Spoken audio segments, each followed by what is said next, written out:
ચોમાસું બરાબરનું જામ્યું છે, ગોરંભાયેલું આકાશ છે, વીજળીઓના નાટારમ છે, અને એની વચ્ચે જ્યારે વાત આવે વરસાદની, વાત આવે પ્રકૃતિની, તો યાદ આવે ગીર. આ તો રૂડીને રઢિયામણી, હરિયાળીને પાછી હેતાળ. અને જ્યારે ગીર યાદ આવે ત્યારે એક વ્યક્તિનું નામ યાદ આવે કે જે ગુજરાતનું ઘરેણું છે અને ગીરની અંદર જે નાનેથી મોટા થયા છે, અને પ્રકૃતિને કદાચ એનાથી વધારે સારી રીતે કોઈ વર્ણવી ન શકે. અને આજે એ ગુજરાતના ઘરેણા સાથે વાત કરવી છે, એમ જેની અમે જોતા વાટ ઈ સગા અમને સામા મેળા, પછી ઉઘડ્યા હેત કપાટ. બસ એ જ વાત કરવી છે. અને એ ધબ ધડકે મેળી હસે, ખેલણ લાગી ખાટ. અને એની સાથે સાથે પ્રકૃતિ, ગીર, હાવજ હોય કે પછી માલધારી હોય, પશુ પંખી, દરેક જીવ કેવા ઉત્સાહ ઉમંગની અંદર આવે છે. એ ચોમાસાનું વર્ણન કરવું છે, એ મેઘદૂત પાસે તમને લઈ જવા છે. અને એ મેઘદૂતના કંઠે આજે મલ્હાર ગવડાવવો છે. ધબ ધડકે મેળી હસે અને જોને ખેલણ લાગી ખાટ. મારા સૌ સજનો ઘેરે આવ્યા, અમે જોતા હતા જેની વાટ. અને જેની વાટ જોતા હતા એ મેઘ અમને હામો મળ્યો. અને એની સાથે સાથે એ મેઘને બોલાવનાર મેઘદૂત રાજભા ગઢવી આજે મારી સાથે છે. અને મારા હૈયે હરખ સમાતો નથી. રાજભા, આપનું સ્વાગત છે સંદેશ ન્યૂઝમાં. ધન્યવાદ ધન્યવાદ નુપુરભાઈ, આપનું પણ સ્વાગત છે ગીરમાં. ગીરની મજા જુદી છે. અને મેં કીધું ને કે જેની જોતા વાટ બહુ આ વખતે મેઘરાજાએ તરસાવ્યા છે, બહુ તડપાવ્યા છે, પણ એ પછી આવ્યા. અને જ્યારે ગીરની વનરાજીમાં આપણે બેસીને અહીંયા આગળ વાતો કરતા હોય અને રાજભા જેવું ગુજરાતનું ઘરેણું આપણી સાથે હોય, ત્યારે રાજભા સૌથી પહેલાં તો ગીરની મારે વાત શરૂઆત ત્યાંથી કરવી છે. પછી તમે રૂડીને રઢિયામણીથી કરો કે તમારા અંદાજમાં ગમે તે. અજબ ખંજરી જ્યાં બજાય ભયાનક પડસન ગોદ પહાડ તણી, જ્યાં પાડ તણા જી લે પડ સંદા પ્રજા ગડીખમ પહાડ તણી, જીવન હાટા શીર તણા, જ્યાં ગાજે જંગલ ગીર તણા. ભાઈ અજબ ખંજરી બજે ભયાનક, આ ચારણી સાહિત્યમાં વાત આવી. એની વાત લોકઢાળમાં કરવી હોય, એ હરિયાળી ગીર છે રૂડી, અન પવિત્ર પ્રેમ ગેલુડી. હરિયાળી ગીર છે રૂડી અને પવિત્ર પ્રેમ ગેલુડી. ક્યાં વાત હે, ક્યાં વાત હે. અને આ મજા જુદી છે. અહીંયા ગીરની વનરાજીમાં બેઠા છીએ, ઉપર ગોરંભાયેલું આકાશ છે. આ સકલી જો બોલે છે, આવીને સુર પુરાવે છે, સુર પુરાવે છે. અને પાછળથી વેહુના અવાજ આવે છે નેહડામાંથી. એની મજા જે છે એ જુદી છે. ગીરના નેસડાની અંદર હું બહુ રાજભા નાનો, અને એ વખતે મને એક મોકો નેસડાની અંદર રાત રોકાવાનો મળેલો. અને એ જે હાવજનો હૂકવાનો અવાજ આવે અને જે રાતનો એ એક સોંપો હોય અને એની સાથે માનવતા મહેકતી હોય નેહડાની અંદર, કદાચ બીજે ક્યાંય જોવા ન મળે દુનિયાની અંદર. તમે ફરી લ્યો. આમ તો ગીર વિશે ઘણું બોલાણું, હવે તો ખૂબ લોકો આવે છે. એ બધું મેં પણ હું પ્રોગ્રામમાં ઘણી જગ્યાએ કહેતો, ઘણું બધું કહેવાય. ગીરનો મહિમા તો હરિના મહિમા જેવો છે. હરિ મહિમા કો જેમ સાગર ભર્યો ને કવિ કપૂત કી સંચ. પણ મારે ટૂંકમાં કહેવું હોય તો આપણે કીધું વિશેષતા શું છે. ગીર એટલે હરિયાળી ને પ્રકૃતિ સારી અને ઝાડવા સારા, નદીઓ ઝરણા છે, સિંહ છે, એ તો છે જ, એ તો ઘણું બધું સારું છે. પણ ગીર એટલે કલ્ચર રીતે, સંસ્કૃતિ રીતે અને એક નોખી આભા પાડે છે, નોખો આવકાર આપે છે, નોખો હોંકારો આપે છે, નોખો ખમકારો આપે છે, નોખો ખોંખારો આપે છે. ગીર એટલે એક અનુભૂતિ છે. અને એક વાત મેં, આમ તો ઘણું બધું બોલાય ગીર વિશે, પણ મેં કીધેલી કે વર્લ્ડ આખામાં દુનિયામાં તમે ફરો, જંગલ છે બધે, અને બધા જોયા છે. અમે આફ્રિકામાં ગયેલા ને અમારે પ્રોગ્રામ કરીને પછી રાત્રે નીકળવાનું થયું ને, એરપોર્ટે જવું હતું, તો અમારે એરપોર્ટે જવા માટે અમારી ગાડીની આગળ પાછળ પોલીસની ગાડીઓ રાખવી પડી. શું કામે? જંગલ વચ્ચે આવતું હતું, તો કે જંગલના માણસો જંગલના લૂંટી લઈએ એમ, અને એટલે માટે એ જોઈ.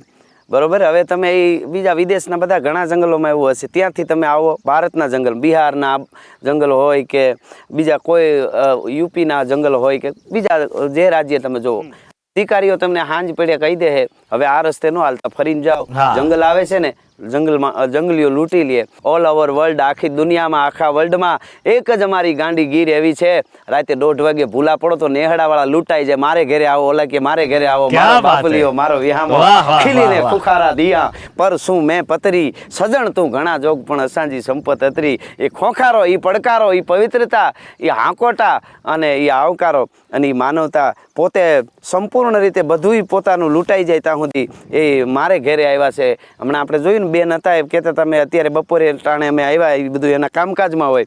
આપણે કીધું ને, મેં કીધું અત્યારે બપોરે વિચારે તમને હેરાન કર્યા. અરે એ કે મહેમાન ક્યાંથી, મહેમાન કીધી, અને એ મંડે વાળવા. તો એ ગીરની વિશેષતા એ છે કે આખા વર્લ્ડમાં લૂંટાય નહીં, લૂંટાઈ જવાય એવું કોઈ શીખાડવાવાળી યુનિવર્સિટી હોય તો ગીર છે એમ. છે કે આવા વાળા મહેમાન માટે લૂંટાય. હા, લૂંટાઈ જવાય. અને હવે વાત વરસાદની કરવી છે. આ મેહુલિયો ઘેરાણો છે અને આમ આપણા સાહિત્યમાં કહેવાયું છે ને કે આબમાં જે વીજળી જબુકે છે કે ગળ હળીએ સજદળ આબ વળકળ મંદ પબળા મલકતી દીપતી ખડખડ હસી. બસ એવું જ કંઈક તમારા મોઢે આ વરસાદનું વર્ણન પછી એ ચારણી સાહિત્ય હોય, લોકડાળ હોય અને રાજભાના કંઠે હવે વહેતું કરવું છે. કવિઓ કાંઈ પણ લખવાની શરૂઆત કરે ને એટલે એને 2-3 વસ્તુ, એક તો પ્રકૃતિ, એક વરસાદનું વર્ણન, એક રાધે કૃષ્ણ, એ વધારે પછી મા વિશે લખે, માતાજી વિશે, બધું ભગવાન વિશે લખે, પણ એક કૃષ્ણ વિશે અને પ્રકૃતિ અને ખાસ વરસાદ.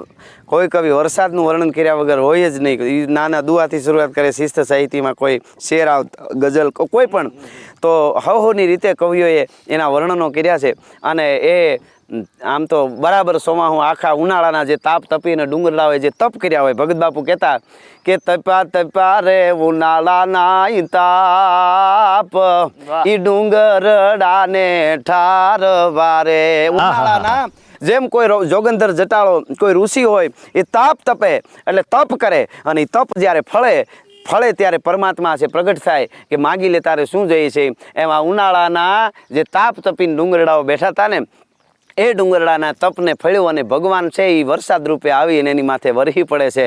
ચડ્યા ઘસાટી વાદળા કાળા ધોબળા ગંબારે શોખે દજ બોતર રાતી માથે ઉતર્યા દરાર તાતો ઝીંગોરા મોરલા માથે વાહરી મંડાણી જડી એક ધારા મેઘ રાજા મંડાણા ગપાર પ્રખંડે રાંગિન્દ્ર વાળા પડતાળા પાણી વાળા હાથી હોંઠ વાળા કાળા મંડાણા હિલોળતા તો નગા વાળા થઈ ગયા ગાળા નદી નાળા ફાડી નાખ્યા અળા માથે જાળા તાળા ફેલી આંગ તોળ હદાવાળા માહેપાળા સરિતા જોરમાં પાણી ખળંકારા એક ધારા પાટંગન લોઢરા કુકુવા જાણે ગીતડા જકોળા રાજે સાગરા મંડપે હાલ્યા જાનરા સમાજ સોઈ દિશે ચાળ બાંધી મંડાણા દરેકા સામે અવની હરખી થાટે એક વાર ગને રાખસી ઘાટરા લોટ ગલોટા મારવા લાગ્યા, લોટા પોટા થવા લાગ્યા, બધા લારો લાર. એ વરસાદ આવી જાય અને પાણી ધરતીની માથે જાય, પાણી દોડવા માંડે ત્યારે ધરતી છે એ રાજી થઈ જાય. ધરતીના માઢુડાઓ ખેડૂવો છે એ જેમ કોઈ રાજા હોય અને રાજાની કુંવરીના લગ્ન હોય અને એ કુંવરીના લગ્નના ઘરેણા લેવા માટે અને જ્વેલરી લેવા માટે જ્યારે એક મોટો એવો કોઈ હેઠ હોય, દુકાનદાર હોય, એને ત્યાં રાજા આવે એમ હોય એ સમાચાર મળે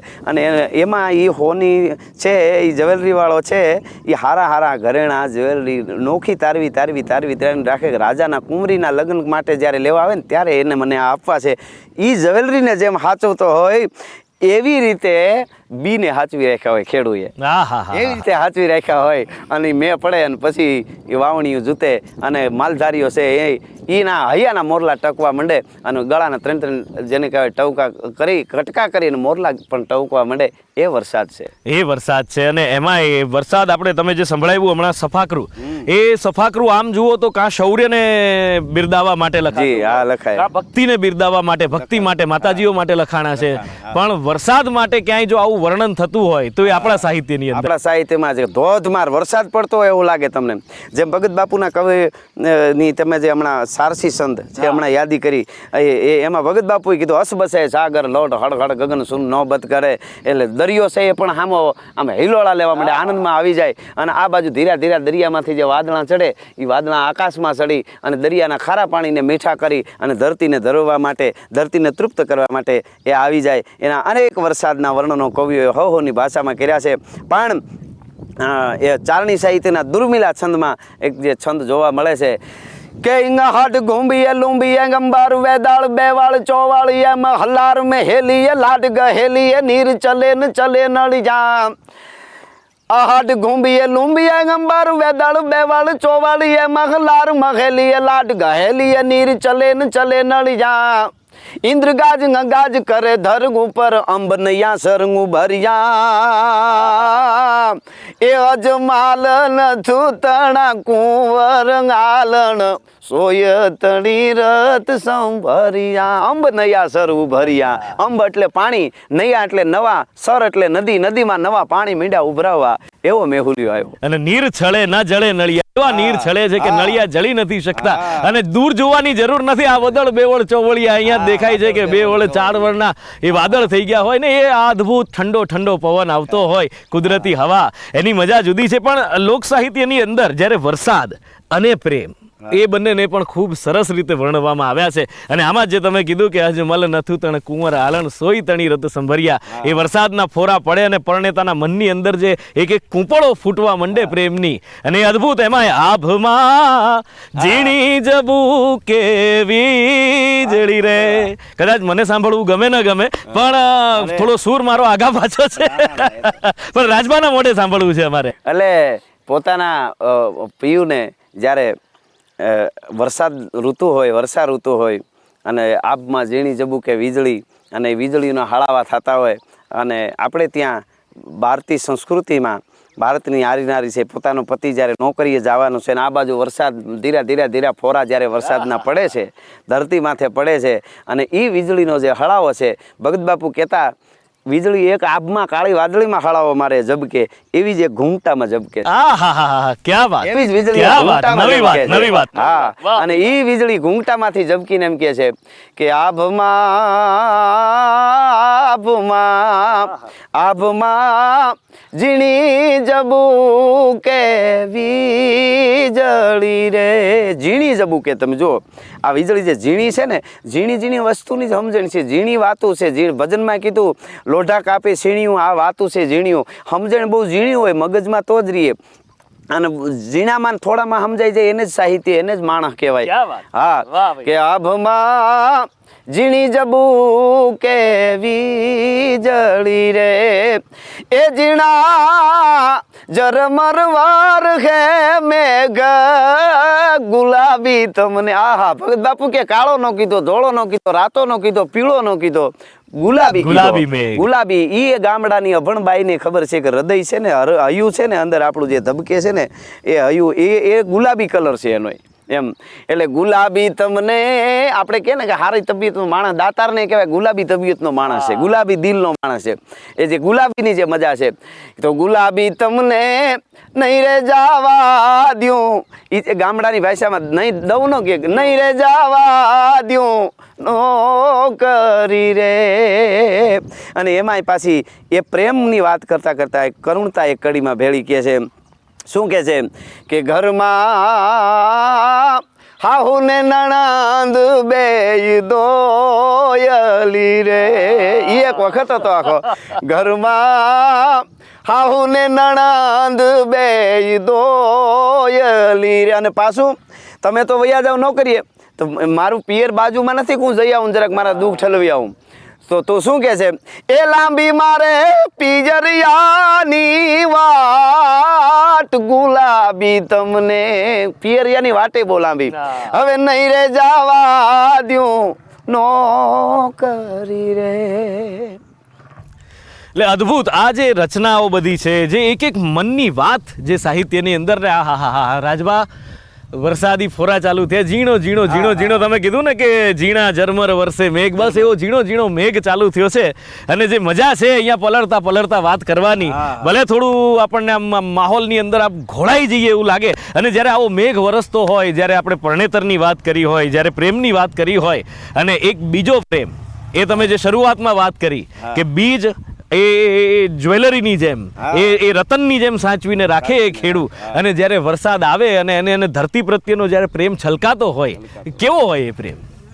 એ ખેડૂત છે, માલધારી છે. મેં કીધું એમ, એ તૈયાર થઈ જાય અને ધરતીને આખો ઉનાળો મહેનત કરી લાપસી જેવી બનાવી નાખી હોય, મેં કીધું એમ બી રાખ્યું હોય, અને એ ધરતી એમાં આદ્રા અત્યારે નક્ષત્ર છે. આદ્રા નક્ષત્ર મારા કવિઓ એમ કહેશે કે એ છે ને, એમ જેમ એક પરણીને આવેલી બાઈ પોતાના હાહરિયામાં આવ્યા પછી મર્યાદાવાળી એ બાઈ એ એમ વિચારતી હોય કે હું આ પરિવારનો વેલો વધારવા માટે આવી છું. એ બાઈ જેમ આવી હોય ને, મારે આ પરિવારને મારો વેલો વધારી સંતાન આપીને આની વાડી વધારવી છે, એમ આદ્રા નક્ષત્ર હોય એમાં ધરતી પણ, એમાં એવી ધરતીમાં પણ એક એવી ગરમી ઉભરાય છે, અને એમાં જે બી વવાય એ હોનાની જેમ પાકે છે. કવિ કે માથા વાવો તો માથા ઉગે, એવી તૈયારી ધરતીમાં થઈ ગઈ હોય. અને એ ખેડૂત જ્યારે વાવવા માંડે અને એ વાવણીને એ હાથીડાને માથે આમ જે વાવતો હોય, ભગત બાપુ કહે છે પાણીના કૂવા ભરાઈ જાય, નદી નાળા ભરાઈ જાય, ધરતી માથે વાવણી થવા માંડે. અને ભગત બાપુ એમ કહેતા કે ધરતી છે એ ગીત ગાઈને એમ કહે છે પોતાનો ધણી આવ્યો છે વરસાદ, એટલે કહે છે કે લાવ્યો કટોરો લાવ્યો કાંગસી રે જી એ મારો સાહેબો એ લાવ્યો રે લીલી ઓઢણી રે જી. કટોરો એટલે જે તેલનો કચોળો ભરે, કટોરો ભરે, એ કૂવા ભરાઈ ગયા, એ તેલ છે. બાઈ તૈયાર થાય છે લીલી ઓઢણી ઓઢવા, અને પછી માથું ઓળે ને એ કાંગસી, ઓલા હાથીડામાં હાલતા હોય ને એ કાંગસી છે. લાવ્યો કટોરો લાવ્યો કાંગસી રે જી એ મારો સાહેબો એ લાવ્યો રે લીલી ઓઢણી રે જી. હવે મારો સાહેબો ઓઢણી લઈ આવ્યો લીલી, એ હું ઓઢી લઈશ. આવું ધરતી કહે છે, ધરતીમાં કહે. પ્રકૃતિને એક, કારણ કે વાતો ઘણી બધી કરવા જઈએ તો આપણે ઘણો સમય તો વીતી ગયો છે, અને બેસીએ જો અને તમારી સાથે બેસીએ તો સમયની ખબર નથી પડતી, અને આમ કહેવાય ને કે પેટ ભરાય પણ મન નથી ભરાતું, એમ એવું પેટ ભરાઈ ગયું એટલે સમય ભરાવી ગયો છે પણ હજી મન નથી ભરાતું. એમ થાય કે એક થોડોક લાવો તમારો હજી પણ લૂંટી લઈએ. જતાં જતાં રાજબાને જે મોજ આવે પ્રકૃતિ માટે કે કૃષ્ણ માટે, કે જે તમારા નજીકનું અંતરનું, જે નજીકનું કોઈ ભજન, ગીત, કીર્તન, પદ કે છંદ કંઈ પણ. હા, આમ તો જેમ જીવનની વાત આવે, આ પ્રકૃતિને વાત કરીને માણસના માટે કંઈક કહેવા કવિઓ કહેતા હોય. પાણાને સંબોધીને કહે, મકોડાને સંબોધીને કહે, કોઈ પણ પ્રકૃતિ મૂળ જીવન મૂલ્યની વાતો પ્રકૃતિ સાથેથી લઈ અને માનવ જીવનના ઘડતર, કારણ કે એને જ પ્રકૃતિ બધી એની રીતે ખીલે છે. પ્રકૃતિ બધી જેમ ભગવાન ખીલાવે એમ ખીલે છે, ભગવાન જીવાડે એમ જીવે છે, માણસ એક જ આડો જીવે છે. એટલે મૂળ મૂલ્યો બધા એનામાંથી છે. પણ સોમાહું જેમ આવે એમ અહીંયામાં અનુભૂતિ કરાવે સોમાહું. અહીંયા આપણે તો ભાગ્યશાળી છીએ, ત્રણ ઋતુ, શિયાળો, ઉનાળો, સોમાહું, આ બધા જે નકર આપણે દેશમાં ફરવા જવું, વિશ્વના ઘણા દેશો છે, પણ અહીંયા બધુંય ભગવાને આપણને આપી દીધું છે. એટલે એમાં આ સોમાહાનો વખતે એના કેટલા બધા ગીતો, દુહાઓ કવિઓએ જેમ મજા આવતી ગઈ એમ એની રીતે વર્ણન કરતા ગયા છે. એમ આહાડનું વર્ણન, શ્રાવણનું વર્ણન, ભાદરવાનું વર્ણન એ બધા છે, પણ એની સાથે સાથે તહેવારો, આપણા આધ્યાત્મિકતા તરફ જે લઈ જવાની જે આખી વાત છે એ પણ કવિઓએ એની રીતે વણી અને ખૂબ પછી માનવ જીવનમાં જીવવાની વાત જ્યારે આવે ત્યારે મને સોમાહું લક્ષ્યમાં રાખીને, કારણ કે ભગત બાપુ એમ કહેતા કે મોટો રાજા હોય, મોટો કોઈ માણસ હોય, એ મોટો માણસ ગમે એવડો જાનમાં ભેળો હોય તો ગીત વરરાજાને જ ગાવા પડે. એ ગમે હોય તો એના એ વરરાજાના ગાવા પડે. એમ સોમાને લક્ષ્યમાં રાખીને મને ગમતું એક ગીત છે મારું, બે કડી કેવી છે મારે પ્રકૃતિ સાથે કેવું. હકીકતમાં હું નાનો હતો ત્યારે એવી ઘટના બનેલી. અમારે નેહડામાં નદી છે જે મૂળ અરડક કહેવાય ને પછી હિંગવડો, અને એ કોડીનાર દરિયા ભેગી થઈ ગઈ નદી. એ નદીના કાંઠે અમારું નેહ, અને ગાંડો થયો મેહુલો. આહાડ મહિનો હતો અને લગભગ 98માં કે એમ કંઈક 1998ની વાત છે. અને હું તો ત્યારે બહુ નાનો હતો, પણ એ મને પ્રસંગ આખો યાદ હતો ને ગીત મેં એના વર્ષો પછી હમણાં લખ્યું, પણ એ પ્રસંગ મગજમાં એમને રહેલો. તો આખો દી એટલો મેં વર્યો ને તો એક પણ ગાયું ભેહું ખાડું કઈના ઘરે ન આવી ગયા, નદીને કાંઠે આવીને ઊભા રહી ગયા. નદી ગાંડી તૂર થઈને જતી હતી, સામે કાંઠે બધા ત્યાંથી ભેહું રગે, ગાયું ત્યાંથી ભાંભરે, અહીંયા પારું રગે, વાસરું ભાંભરે, પણ નદી ઉતરે નહીં. એટલે હાંજ પડી, દી હાથમાં થઈ ગયું, પછી તો હાવ અંધારું થવા માંડ્યું. રાતના 7, 8, 9, 10, 11, 12, 2:30 વાગે મેં ધીરો રહ્યો, અને પછી ગાયું ભેહું ઉતરીને આવ્યા. ત્યાં સુધી ઉતરાણું નહોતું. હવે એક તો ગરીમાં છોકરાને હાંજે ભેહું દોવાય, દૂધ પીવાની ટેવ હોય, ત્યાં બીજું કાંઈ નો, વાટકા ભરીને દૂધ પીતા જાય ને હુતા જાય. હાંજે ખાવાનું બહુ ન યાદ હોય, અને પારું વાસરું એ રગે ને ભાંભરે. એટલે આવો માહોલ યાદ રહીને મેં એક ગીત, એક નેહડાની એક બાઈ એ ઝૂંપડામાં ઊભી વરસાદને ભાઈ કહીને સંબોધે છે, અને એને વિનંતી કરે ઘડીક ધીરો રહી જાય, તમારા ગાયું ભેહું મારો ગોવાળ પીયું છે એ આવી જાય, વરસાદને ભાઈ કહીને એમ કહે છે. અને એનું એક ગીત છે, એનું વર્ણન છે. પછી બાઈ ઝૂંપડામાં ઊભી 2 ભૂલકાઓ બાળકો છે બાજુમાં, અને આમ મેહોલો અનરાધાર રાતના 12 વાગ્યા છે. હડો પોતાની ભગત બાપુ કેમ ભે લાગવા માંડે. અંધારાની માલિકો આમ લુગડા હીવાની હુઈ હોય એને લઈને તમે આમ ઘા કરો તો ઓગળી જાય અંધારામાં, અને પોતાનો હાથ ન દેખાય. પણની જ્યારે બીક લાગવા માંડે એવી મેઘલી રાત, પડ ઘોર ખૂંખાર હુંકાર, ભયાનક ત્રાળ ભેંકાર બજે, વિકરાળ કરાળ ગરર ખંજર ઘોઘર પાડ ભેખર ગજે, કીર કોયલ ચાતક ગાન કરે, મધુ મોર ચકોર હુલાસ મના, અદભુત પહાડાઈ ગોર ઘટારાય, ગાજ ગડીખમ હાવજના જીએ, ગાજ ગડીખમ હાવજના. એ વાતાવરણ એવું થયું. અને બાઈ ઉપાડ્યો, શું કહે છે કે મધરાતમાં જામી અહાડની એલી નવજોબને નદીઓ એવો મેલ જ્યારે જામ્યો હતો અને એ વખતે એ બાઈ એમ કહે છે કે મધરાતે ગાતી ગોવાલણ ગીતડા એકલી ઊભી ગાય છે, બે ભૂલકાઓ છે બાપ. શું ગાયને કહે છે? મધરાતે ગાતી ગોવાલણ ગીતડા નદીએ આવ્યા પૂરું ઢાળા લોટ રે એ મેહુલિયા વીરા લઈ જા એ વિહામો તું ને વિનવું ઘડીક લઈ જાને વિહામો તને વિનવું. શું કામે? મારા સાહેબે એ હામે કિનારે ખાડું રોકિયા. મારો સાહેબો મારો પીયું હામે કાંઠે ખાડું રોકીને ઊભો છે કે મારા સાહેબે રે ખાડું કિનારે કિનારે ખાડું રોકીને અને નદી છે ને આજ નદીઓ રે હાલી પીયું ને મળવા. ઈ એના પીયુંને મળવા ગાંડી થઈને જાય છે. એટલે એને હટાણે કાંઈ ભાન ન હોય.